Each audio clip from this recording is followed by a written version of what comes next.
दोस्तों नमस्कार। एग्जाम का अंकश चैनल पे आपका स्वागत है। मैं हूं केदारनाथ मिश्रा।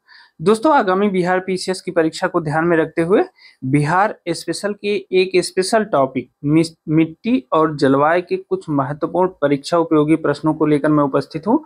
मुझे भरोसा है कि इन प्रश्नों में से कम 2 प्रश्न इस परीक्षा में जरूर पूछे जाएंगे, क्योंकि यह ऐसा टॉपिक है कि यहाँ से बिहार पीसीएस की परीक्षा में प्रश्न जरूर पूछे जाते हैं। तो चलिए इन प्रश्नों को देख लेते हैं। देखिए आज का पहला प्रश्न है, निम्नलिखित में से कौन सा प्राकृतिक प्रदेश बिहार में नहीं है। आपको बताना है कि इसमें से कौन सा प्राकृतिक प्रदेश बिहार में नहीं है। तो ऑप्शन ए है तराई प्रदेश, ऑप्शन बी गंगा का मैदान, ऑप्शन सी है पात प्रदेश और ऑप्शन डी है खड़गपुर की पहाड़ियां। तो देखिए जो पात प्रदेश है यह बिहार में स्थित नहीं है, ठीक है ना।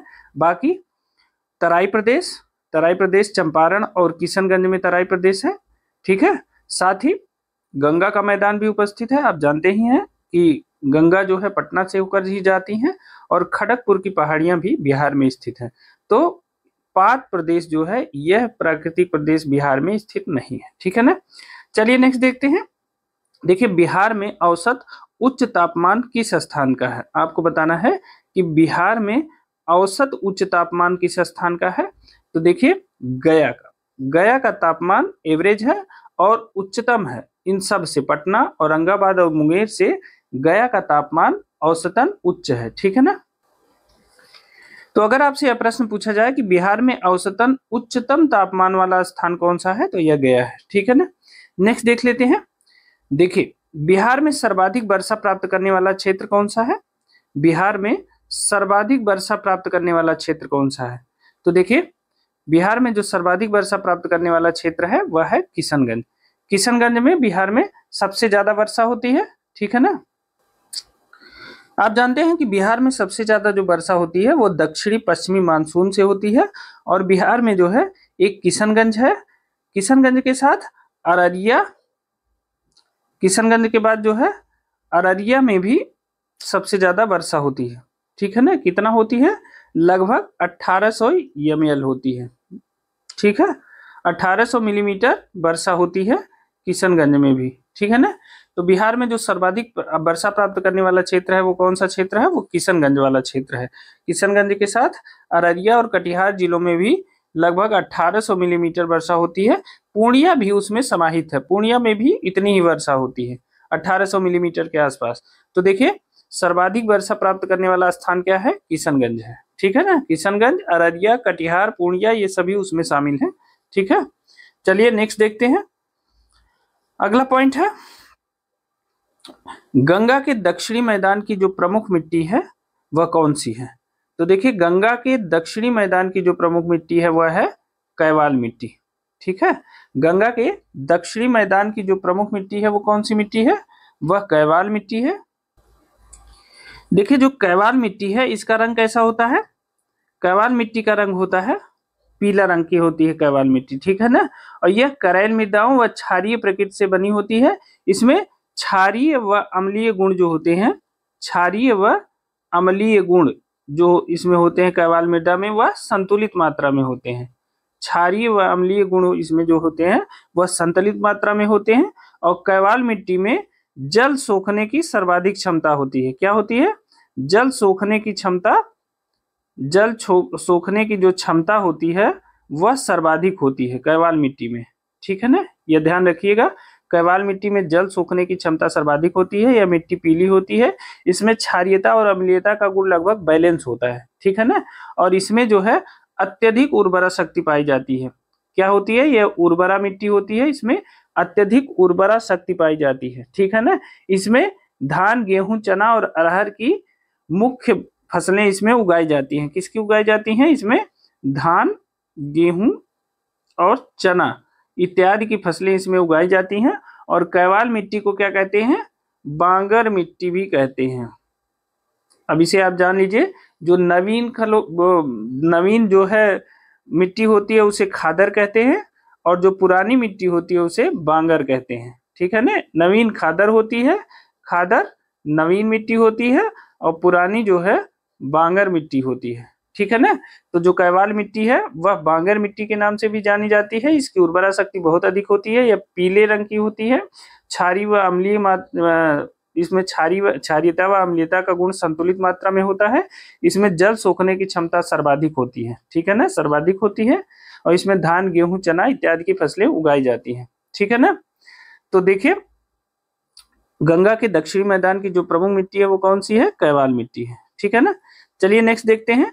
गंगा के दक्षिणी मैदान में कैमूर पठार से लेकर पूर्व में राजमहल तक की पहाड़ियों तक 8 से 15 किलोमीटर संकीर्ण क्षेत्र पर किस मिट्टी का विस्तार है, तो यह है बलथर मिट्टी का विस्तार, ठीक है। बलथर मिट्टी गंगा के दक्षिणी मैदान में कैमूर पठार से लेकर के पूर्व में राजमहल की पहाड़ियों तक फैली हुई होती है, ठीक है ना। और यहाँ जो है यह 8 से 15 किलोमीटर की एक पट्टी के रूप में है, ठीक है। बलथर मिट्टी की जो विशेषता है क्या होती है, इसमें रेत और कंकड़ मिश्रित होता है, ठीक है ना। रेत और कंकड़ मिला होता है। जहां रेत और कंकड़ मिलेगा तो वहां उर्वरता तो निम्न हो जाएगी, ठीक है ना, उर्वरता निम्न हो जाती है, ठीक है ना। तो निम्न उर्वर भूमि है, इसमें रेत व कंकड़ मिले होते हैं, ठीक है ना। और यह हल्के पीले और लाल रंग की मिट्टी होती है। क्या होती है, हल्के पीले रंग की और लाल रंग की मिट्टी होती है। कौन सी मिट्टी, बलथर मिट्टी, ठीक है ना। और इसकी जल ग्रहण क्षमता जो है क्या है, इसकी जल ग्रहण क्षमता इसकी कम होती है, ठीक है ना। जल ग्रहण क्षमता भी इसकी कम होती है। और इस मृदा में क्या उगाया जाता है, मक्का, अरहर, उड़द, चना, ज्वार, बाजरा। क्या उगाया जाता है, मक्का, अरहर, उड़द, चना, ज्वार, बाजरा आदि उगाया जाता है, ठीक है ना।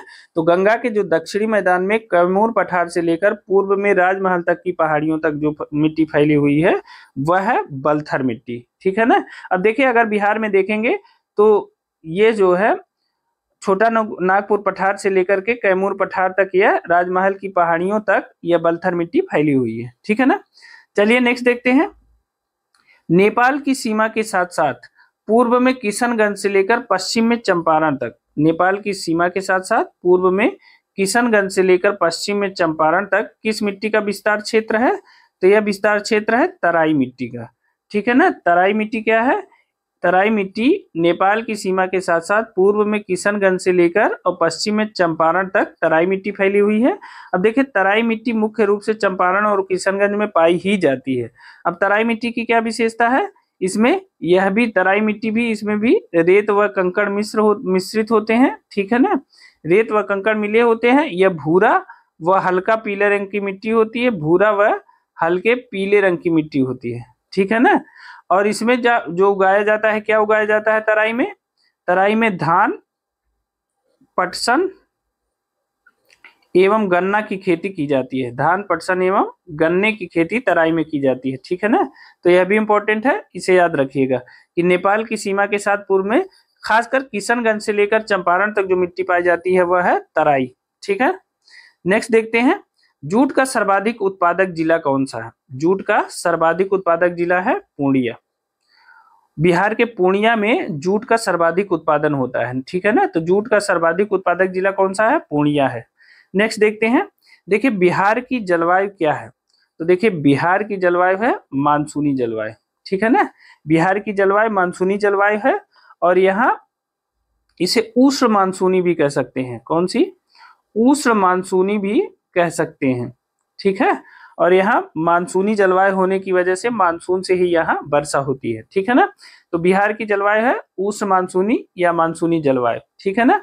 अगला देखते हैं, बिहार में मानसून कब आता है, तो बिहार में मानसून आता है जून के मध्य में, ठीक है ना।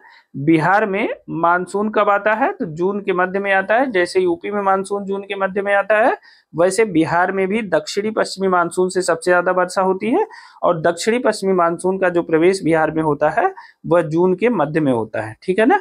चलिए नेक्स्ट देखते हैं, पूर्णिया और सहरसा जिले के कोसी क्षेत्र में मुख्यतः कौन सी मिट्टी पाई जाती है। क्या है, पूर्णिया और सहरसा जिले के कोसी क्षेत्र में मुख्यतः कौन सी मिट्टी पाई जाती है, तो यह पाई जाती है खादर मिट्टी। कौन सी मिट्टी, खादर मिट्टी। पूर्णिया और सहरसा जिले के कोसी क्षेत्र में मुख्यतः जो मिट्टी पाई जाती है वो कौन सी मिट्टी है, वह खादर मिट्टी पाई जाती है। और जो खादर मिट्टी होती है इसे क्या कहते हैं, नवीन जलोढ़ कहते हैं। क्या है, नवीन जलोढ़। यहाँ आपको मैं एक ट्रिक भी दे देता हूं, पुरानी बाग और नई खाद, ठीक है।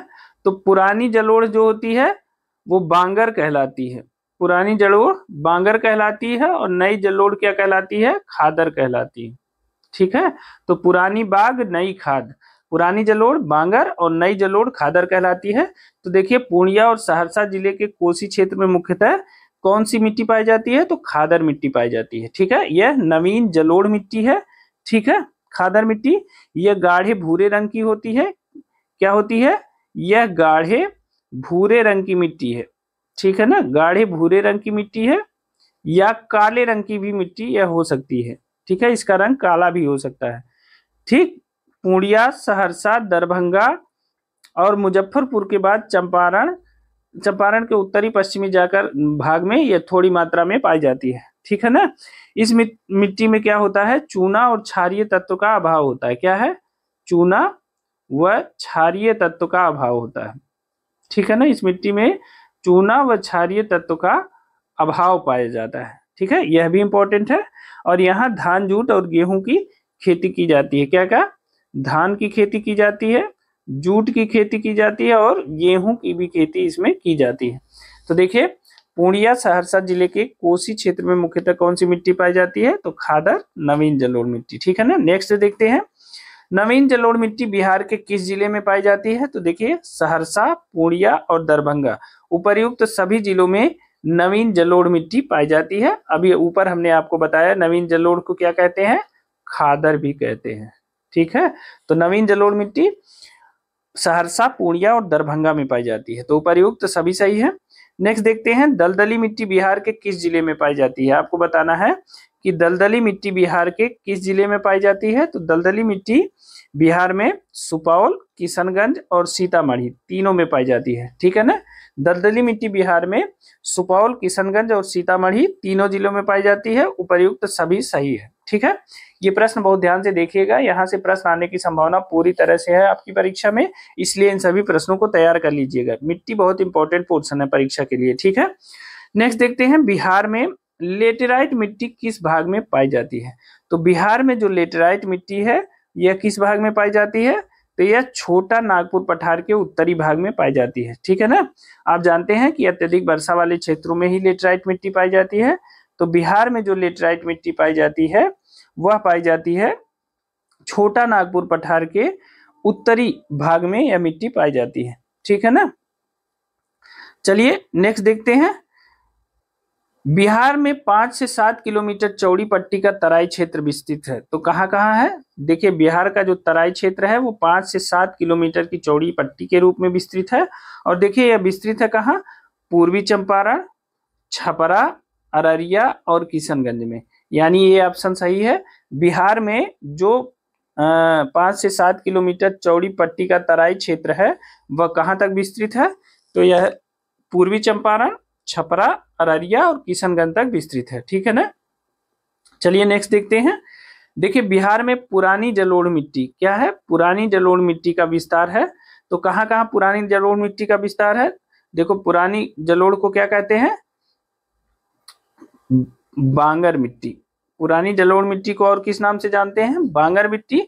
और नई जलोढ़ को क्या कहते हैं, नई जलोढ़ मिट्टी को क्या कहते हैं, खादर मिट्टी कहते हैं। इसे याद रखिएगा, बांगर और खादर पूछा जाता है, इसलिए मैं बार बार दोहरा रहा हूँ। तो बिहार में जो पुरानी जलोढ़ मिट्टी का जो विस्तार है वो कहाँ है, रोहतास, गया, पटना, मुंगेर और भागलपुर में, यानी ए ऑप्शन सही है। बिहार में पुरानी जलोढ़ मिट्टी का विस्तार है रोहतास, गया, पटना, मुंगेर और भागलपुर में। चलिए नेक्स्ट देखते हैं, देखिए बिहार में गंगा नदी के दक्षिण में एक लंबी संकीर्ण पतली पट्टी विस्तारित है। बिहार के गंगा नदी के दक्षिण में एक लंबी संकीर्ण पतली पट्टी विस्तारित है, कहाँ तक विस्तारित है, तो पटना, बाढ़, मोकामा और बढ़ैया तक विस्तारित है, ठीक है ना। इसे बढ़ैया पढ़िएगा, बढ़ैया तक। तो बिहार के गंगा नदी के दक्षिण में एक संकीर्ण पतली पट्टी विस्तारित है, तो कहाँ तक, पटना, बाढ़, मोकामा और बढ़ैया तक। चलिए नेक्स्ट देखते हैं, देखिए बिहार में भाबर के मैदान क्षेत्र को क्या कहा जाता है, बिहार में भाबर के मैदान क्षेत्र को क्या कहा जाता है? तो देखिए, चंपारण का उत्तरी पश्चिमी भाग, जो भाबर का मैदान क्षेत्र है वह है चंपारण का उत्तरी पश्चिमी भाग, ठीक है ना। तो बिहार का जो भाबर मैदान का क्षेत्र है वो कौन सा है? वह है चंपारण का उत्तरी पश्चिमी भाग, यानी डी ऑप्शन सही है, ठीक है ना। डी ऑप्शन सही है। भाबर क्षेत्र जो है वो कौन सा है? यह है चंपारण का उत्तरी पश्चिमी भाग, ठीक है ना। चलिए नेक्स्ट देखते हैं। अगला प्रश्न है, भांगर या बांगर मिट्टी का सर्वाधिक विस्तार बिहार में कहाँ है? तो बांगर मिट्टी आप जानते हैं पुरानी जलोढ़ है, इसे भांगर के नाम से भी जाना जाता है और इसका विस्तार है रोहतास और गया जिलों में। यानी पुरानी जलोढ़ मिट्टी या भांगर मिट्टी का जो सर्वाधिक विस्तार बिहार में पाया जाता है यह रोहतास एवं गया जिलों में पाया जाता है, ठीक है ना। चलिए नेक्स्ट देखते हैं। देखिए, बिहार में जलोढ़ मिट्टी की प्रमुख फसल कौन सी है? तो आपको बताना है कि बिहार में जलोढ़ मिट्टी की जो प्रमुख फसल है वह कौन सी है। तो देखिए, धान, गेहूं, ईख, चना, अरहर और बाजरा, जो बिहार की जलोढ़ मिट्टी है उसमें धान, गेहूं, ईख, चना, अरहर और बाजरा पाया जाता है, उगाया जाता है, ठीक है ना। तो बिहार में जो जलोढ़ मिट्टी है उसकी जो प्रमुख फसल है वह है धान, गेहूं, ईख, चना, अरहर और बाजरा, ठीक है ना। जानते हैं आप कि जलोढ़ मिट्टी उपजाऊ मिट्टी होती है।